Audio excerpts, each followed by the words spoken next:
সবাইকে স্বাগতম জানাই আমার চ্যানেলে। আজ আমরা তৈরি করব সুস্বাদু খাবার চিকেন তেহারি। তাইলে চলুন শুরু করা যাক। তেহারির স্বাদ মূলত নির্ভর করে সঠিক মশলা ব্যবহারে। ভিডিওতে দেখানো মশলাগুলোই আজ আমরা তেহারির মূল মশলা হিসেবে ব্যবহার করে থাকব। প্রথমে প্যানে বা পাতিলে পরিমাণ মতো সরিষার তেল নিয়ে গরম করে নেই। তেল গরম হয়ে গেলে পেঁয়াজ দিয়ে দেই। পেঁয়াজগুলো হালকা বাদামি রং না হওয়া পর্যন্ত ভাজতে থাকি। পেঁয়াজ ভাজা হয়ে গেলে আমরা এখানে আমাদের মাংস দিয়ে দেই। আমি এখানে খাসি মুরগি ব্যবহার করেছি। বাংলাদেশে এটিকে খাসি মুরগি বলা হয়। এর স্বাদ কিছুটা খাসির মতোই বলতে গেলে, হয়তো এজন্যই এর নাম হয়েছে খাসি মুরগি।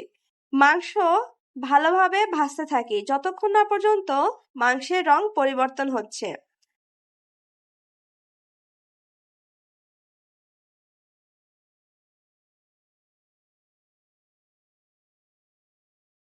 মাংসের রং পরিবর্তন হয়ে গেলে তাতে আমরা আদা বাটা, রসুন বাটা,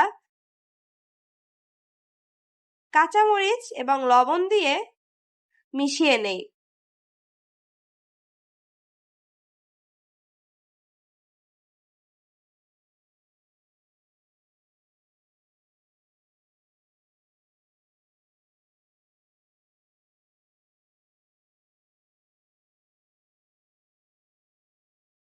মাংস এবং মশলাগুলো ভালোভাবে কষিয়ে নেই।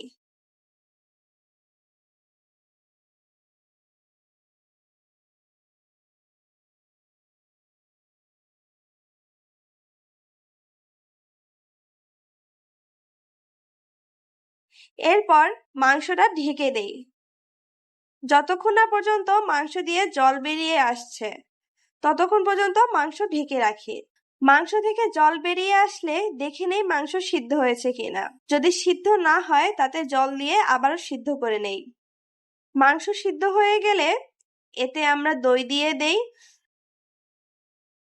তারপর দুধ দিয়ে দিলাম, এরপর টমেটো সস দিয়ে দিলাম।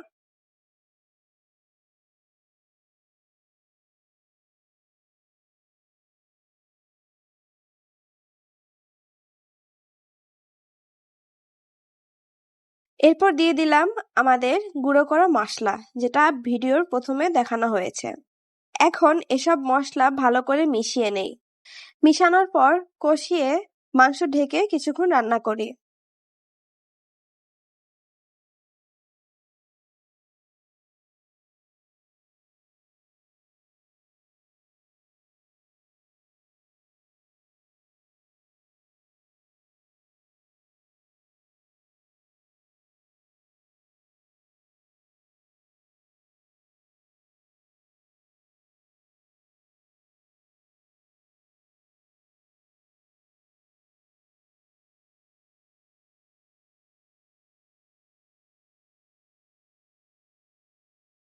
কিছুক্ষণ রান্না করার পর এতে আমরা দিয়ে দিব জল,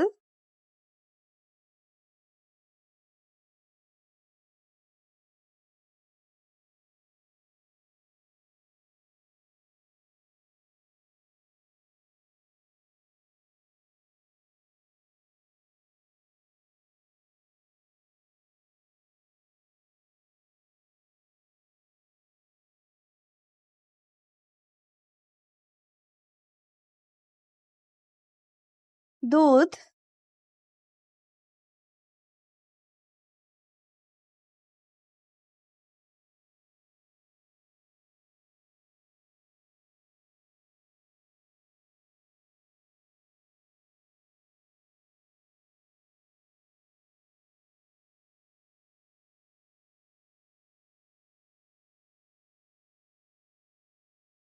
কাঁচামরিচ,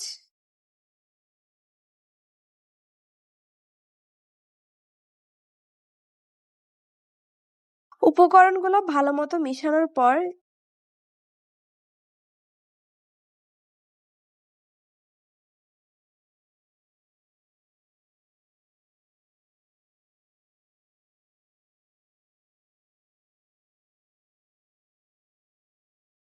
এতে আমরা চাল দিয়ে দিব। চাল দিয়ে এটি ঢেকে দেই।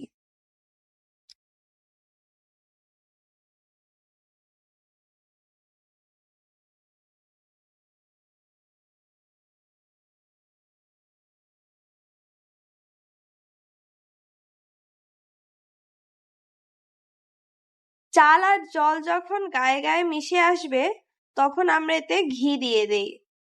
আমি এখানে কেওড়া জল ব্যবহার করিনি, কারণ আমার পরিবারে কেওড়া জল তেমন কেউই পছন্দ করে না। আপনি যদি কেওড়া জল পছন্দ করে থাকেন, আপনি কেওড়া জল ব্যবহার করতে পারেন।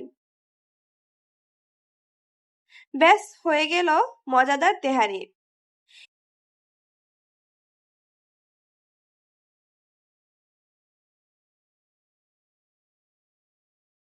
একটি সুন্দর পরিবেশন প্লেটে গরম গরম পরিবেশন করুন। ধন্যবাদ। আশা করি এই রেসিপি আপনার ভালো লেগেছে। আপনার পরিবার এবং অতিথিরা মুগ্ধ হবেন এই সুস্বাদু তেহারির সাথে। নতুন নতুন আরো রেসিপি পেতে চ্যানেলটি সাবস্ক্রাইব করতে ভুলবেন না।